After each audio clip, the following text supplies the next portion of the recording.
Pada episode sebelumnya, Jiang Han yang tanpa disangka-sangka melakukan penerobosan kultivasi ke tingkat Wuhu tahap pertama. Jiang Han menggunakan salah satu teknik rahasia jiwa, Golden Armor Return to the Origin.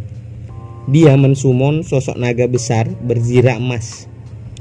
Sosok naga tersebut beresonansi dengan garis keturunan naga leluhur milik Jiang Han.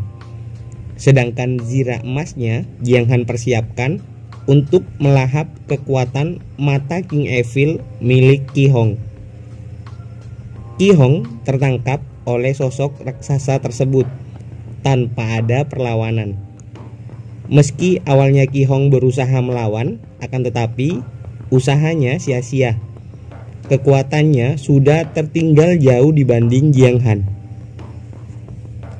Jiang Han menggunakan sosok tersebut untuk meremas tubuh Qi Hong sampai hancur tak berbentuk.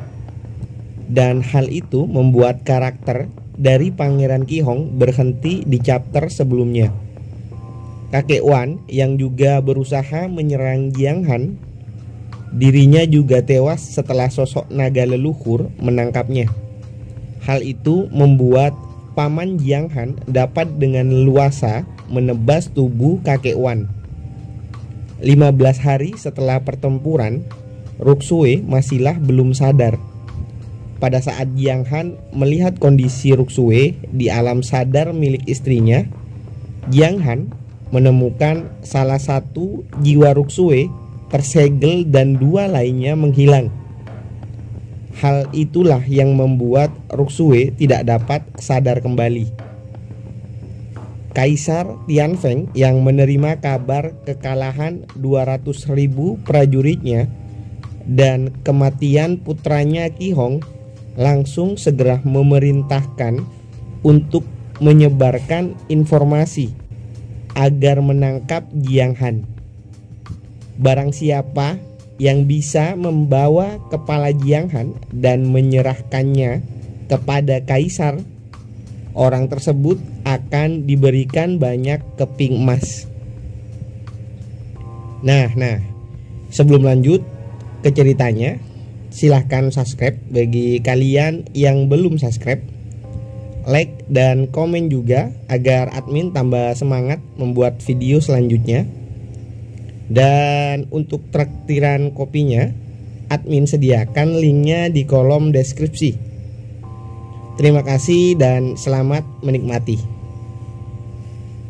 Episode kali ini dimulai dengan kepergian Jiang Han untuk mencari ramuan dan senjata ajaib serta meningkatkan kekuatannya untuk menyembuhkan Ruxue.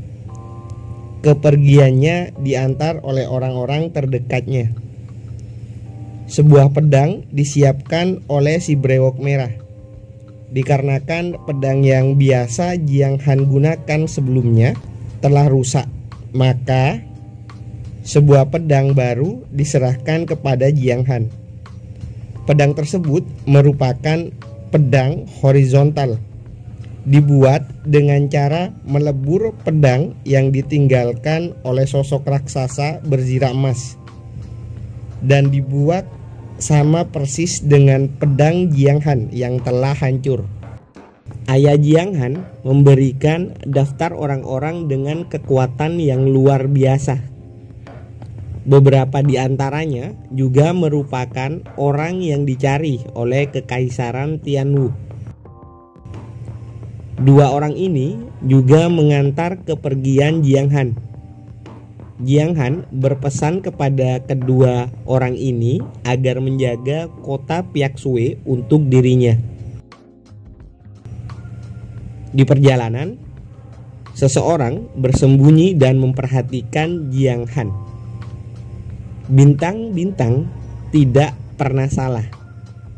Hari ini dia akan lewat di sini, dan kehidupan bintangku pada akhirnya akan terjerat dengannya. Wanita tersebut mencoba menghentikan Jiang Han, namun dengan cepat Jiang Han memacu kudanya dan tidak menghiraukannya. Bintang-bintang tidak akan pernah berbohong. Selanjutnya, aku pasti berhasil.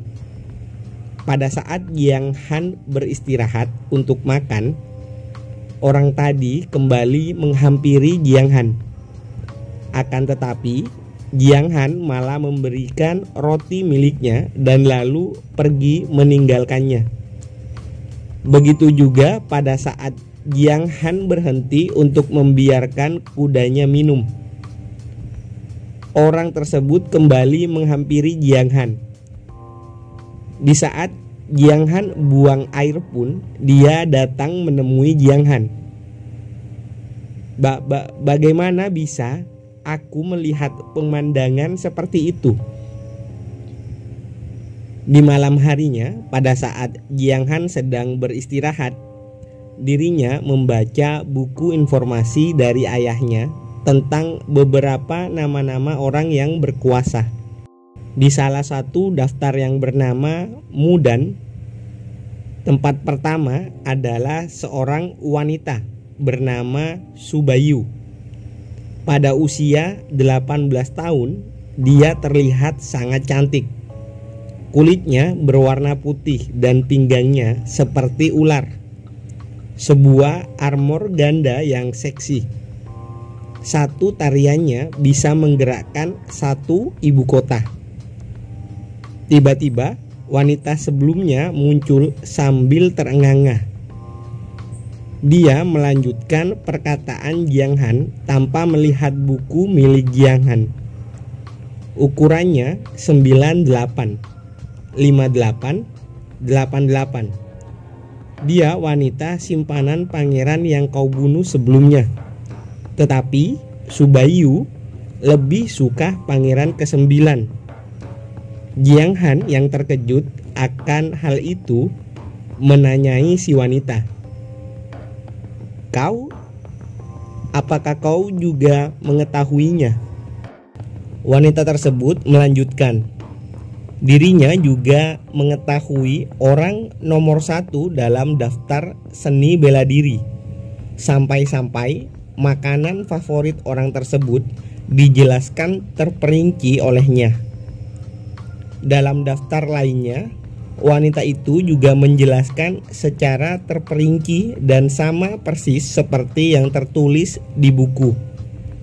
Dan kau, wanita tersebut menunjuk Jiang Han. Dengan gaya nungging, dia menjelaskan, setahun yang lalu kau masihlah polos. Kau ditakdirkan menjadi susah, hidup di jalanan, kesepian sampai tua. Tapi tiba-tiba kau mendapatkan kehidupan dari bintang ungu. Dan setelah kejadian tersebut, kau tidak dapat mengingat beberapa hal penting. Dan aku juga tahu kalau kau memiliki tinggi 181 cm, berat 72 kg, serta memiliki panjang maksimum 18 cm. Maksudnya panjang rudal milik Jiang Han kali ya.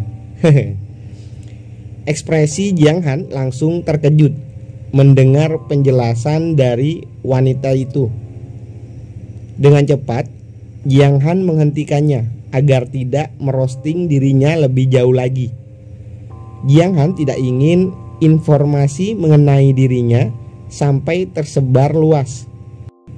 Kau, bagaimana kau bisa tahu sedetail itu? Masih dengan gayanya yang kawaii, aku bisa melihatmu melalui bintang-bintang. Aku juga bisa mengetahui sebanyak itu juga karena bintang-bintang memberi tahuku. Aku sudah mengikutimu selama seharian, dan di medan perang saat itu aku berada di samping Ki Hong sebagai tawanan. Kau telah membunuhnya dan menyelamatkanku. Sambil memikirkan kejadian tersebut, Jiang Han baru mengingat, apa kau datang untuk membalas budi. Tapi maaf, aku sudah beristri dan tidak dapat mengganti posisinya di hatiku. Namun, kepercayaan diri Jiang Han langsung segera dibantah. Tidak, aku tidak bermaksud mengganti posisi istrimu. Para wanita di klan Xuan Yuan milikku tidak menikah dengan begitu mudah. Hal itu dilakukan demi menjaga kemampuan berkomunikasi dengan para bintang-bintang. Lalu wanita tersebut memegang dan menarik tangan Jiang Han. Bintang-bintang memanduku untuk tetap berada di sisimu. Tangan Jiang Han ditempelkan di lato-lato miliknya.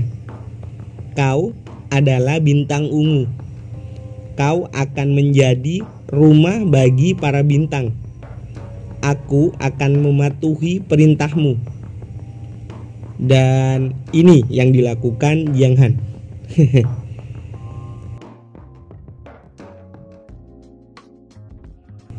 Silahkan kau gunakan aku sebanyak yang kau suka. Kemudian tiba-tiba Jiang Han berteriak. Ini apa tandanya? Aku terlalu jelek untuk tuanku. Kenapa reaksinya begitu menakutkan? Sambil memegang kepala, Jiang Han merasakan rasa sakit dan dingin yang menggigit di dalam jiwanya. Seharusnya tidak begitu. Saat aku bangun dari koma, aku tidak merasakan ketidaknyamanan seperti ini. Kemudian Jiang Han mengatakan jika dirinya baik-baik saja. Apakah teknik rahasia yang kau latih adalah melihat pergerakan bintang dan bulan? Sambil tersenyum, Jiang Han bergumam dalam hati. Metodenya sangat mirip dengan metode gerbang bintang surgawi. Kemudian dari pengetahuan Jiang Han saat menjadi budak esek-esek dulu, Jiang Han mengatakan bahwa seharusnya ada 2 teknik rahasia lainnya. Ya, benar. Kedua teknik tersebut sudah lama hilang. Apakah jangan-jangan Tuan mengetahuinya? Ya, tentu saja. Selama kau mengikutiku dan melakukan hal-hal baik untukku, aku bisa mengajarimu 2 metode yang hilang. Dengan sangat bersemangat, wanita tersebut berkata, "Baik Tuan, saya Xuan Yuan Lingxi menunggu perintah dari Tuan. Dengan begitu, aku bisa membangun keluargaku lagi dengan bersama bintang ungu." Diketahui gadis tersebut bernama Lingxi. Di keesokan paginya, di kota Tianyun, Odading Mang Oleh, Cangcime, Tuan, aku sudah membelinya. Apakah ini terlihat bagus untukku? Tidak buruk. Cepatlah naik ke atas kuda dan kita akan melewati kota ini. Tujuan kita adalah kota Yusui. Butuh 3 hari untuk sampai di sana. Tuanku, kau begitu baik. Tidak hanya membelikanku pakaian baru, tetapi kau juga mengizinkanku menunggangi kuda bersamamu. Beberapa saat setelahnya, sebuah rombongan melaju begitu cepat. Ini perintah dari penguasa kota. Cepat minggir kalian semua. Beberapa ekor kuda dan Yuan Bes berlari dengan dipimpin oleh seorang wanita. Mereka tetap melaju dengan kencang tanpa melihat sekitarnya. Hal itu membuat beberapa orang terluka. Jiang Han yang juga berada di sana dengan sigap langsung memeluk Lingxi dan menyelamatkan seorang anak serta orang tuanya. Mereka pun berterima kasih kepada Jiang Han karena sudah diselamatkan. Arah yang rombongan tadi tuju terlihat tidak biasa, dan mungkin saja ada sesuatu yang kau butuhkan di sana. Apakah kau yakin? Tanya Jiang Han. Lingxi pun mengatakan, aku tidak tahu persis apa itu. Akan tetapi intuisiku berkata demikian. Jiang Han langsung merangkul pinggang Lingxi untuk membawanya memata-matai rombongan tadi. Jiang Han memilih untuk terbang dengan membawa Lingxi bersamanya. Namun lagi-lagi balon komentar menutupi keindahan tersebut. Rombongan tersebut ternyata menuju ke kediaman keluarga bernama Leng. Di sana terlihat seorang kakek yang telah dipukuli oleh salah satu rombongan tadi. Cucunya mengatakan jika keluarga Leng sudah tidak ada yang tersisa lagi, kecuali dirinya dan kakeknya. Jiang Han dan Lingxi sedang mengintai dari atas pohon, dan lagi-lagi balon komentar seharusnya tidak dipasang di situ. Lingxi menjelaskan jika rumor mengatakan kalau nenek moyang keluarga Leng menemukan kolam suci salju kuno. Dengan mengandalkan teratai es salju suci yang tumbuh di kolam tersebut, keluarga Leng mendapatkan banyak uang. Namun 10 tahun yang lalu, patriark keluarga Leng beserta keluarga tiba-tiba menghilang dan hanya menyisakan seorang anak berusia 7 tahun dengan seorang pelayan tua. Dan pada saat itulah keluarga Leng mulai tidak terlihat lagi, serta informasi mengenai tempat dari kolam salju suci kuno juga menghilang. Kau benar-benar tahu segalanya, Lingxi, balas Jiang Han kepada Lingxi yang sedang berpose nungging. Diketahui perempuan ini adalah putri tertua dari keluarga Yun, salah satu keluarga pendiri kota Tianwu. Mereka terus memaksa bocil dari keluarga Leng untuk mengatakan letak koordinat kolam kuno. Dikarenakan Seng Sui Hantan akan segera muncul tidak lama lagi, atau teratai es salju suci akan segera hadir. Mereka bertiga juga menjanjikan harga yang bagus jika si bocil menjualnya kepada mereka bertiga. Akan tetapi si bocil tetap mengatakan jika dirinya tidak tahu apa-apa mengenai kolam dan teratai yang dimaksud. Kalau begitu, aku akan mencoba mencarinya sendiri, ujar gadis berbaju hijau. Gadis tersebut mengeluarkan kekuatan jiwa untuk mendeteksi keberadaan kolam kuno. Gawat, orang ini adalah seorang master jiwa. Dan benar saja, kehadiran Jiang Han dan Lingxi disadari oleh wanita ini. Yunzan, pergi dan tangani 2 ekor tikus yang menyelinap di sana. Si bocil bergumam, beberapa dari mereka tidak memiliki hubungan yang baik. Jadi biarkan mereka saling menggigit untuk mendapatkan kolam suci, dan kupastikan mereka semua tidak akan bisa menemukannya. Di sisi lain, Jiang Han terkena serangan dari orang yang mengejarnya. Itu membuat Jiang Han tersungkur ke tanah dengan bersimbah darah. Cerita mundur sedikit pada saat setelah keberadaan Jiang Han dan Ling Xi diketahui. Yun Zhan yang mendapatkan perintah untuk membereskan Jiang Han akhirnya menemukan Jiang Han dan Ling Xi. Pria yang mengejar kita sangat merepotkan. Hei Ling Xi, apakah kau sudah mulai mempelajari Dou Zuan yang aku ajarkan tadi? Ling Xi mengatakan bahwa dirinya sudah sedikit mengetahui dan mempelajarinya. Hanya seorang yang baru memasuki ranah Wuhou dan seorang beban.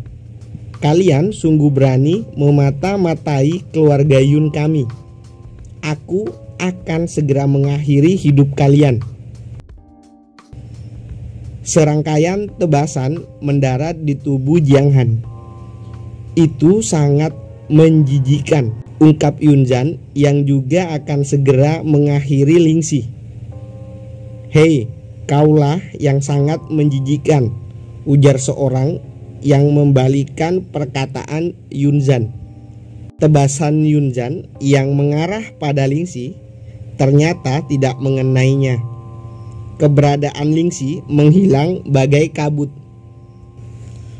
Apa ini? Apa yang sebenarnya terjadi? Hah? Ilusi? Dan juga kekuatan ini pasti lebih dari tingkat 1, ujarnya tak percaya. Bersamaan dengan itu, Jiang Han sudah melesat. Bagaimana bisa? Teriak Yun Zhan sekaligus mengakhiri perannya di chapter kali ini. Dengan ini, sekarang keluarga Yun pasti akan menargetkan kita berdua. Daripada terus bersembunyi, aku memilih untuk menunjukkan kekuatan milik kita ke depannya. Jiang Han memuji kehebatan Ling Xi. Teknik tadi bernama Dou Zuan. Awalnya, kekuatan tersebut hanya bisa menggunakan bintang untuk mengubah energi Qi dan menciptakan sebuah ilusi kecil. Akan tetapi, jika Ling Xi mempelajari Dou Zuan secara mendalam, dia akan bisa menggunakan kekuatan langit, bumi, dan bintang untuk membalikkan alam semesta.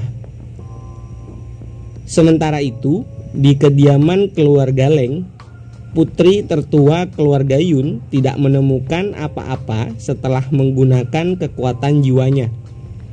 Beberapa saat kemudian, wanita tersebut menyadari sesuatu telah terjadi pada Yun Zhan.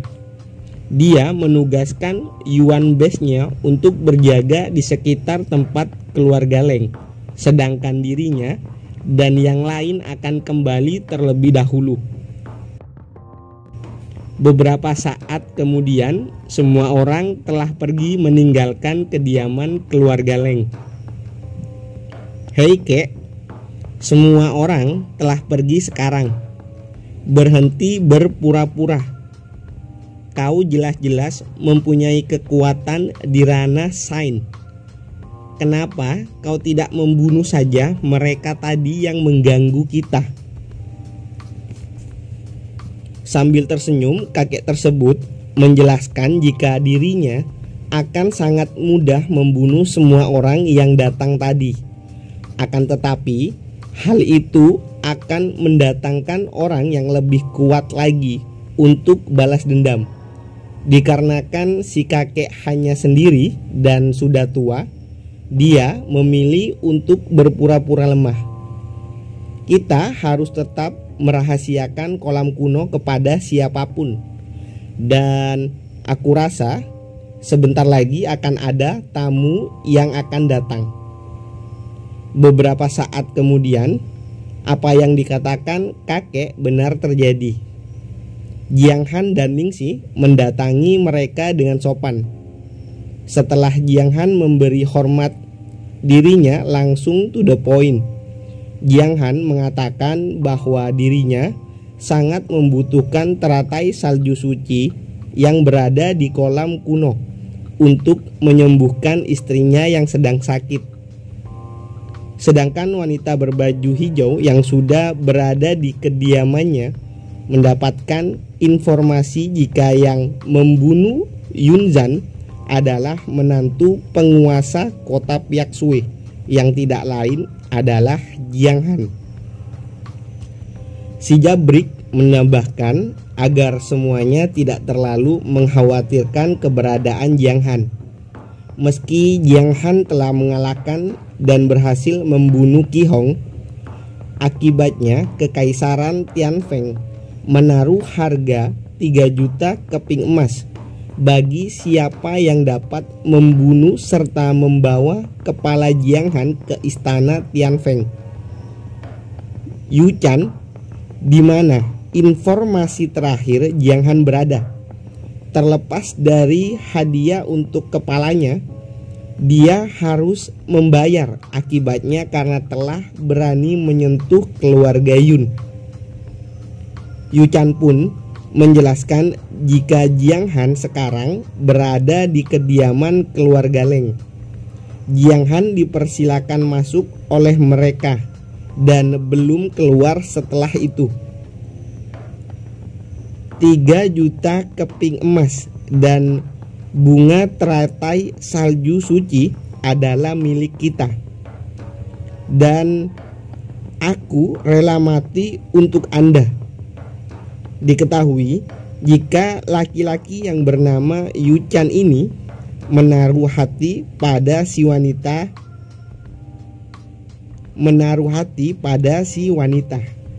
dan dia selalu cari muka di hadapannya untuk mendapatkan hati dari si wanita latu-latu tersebut.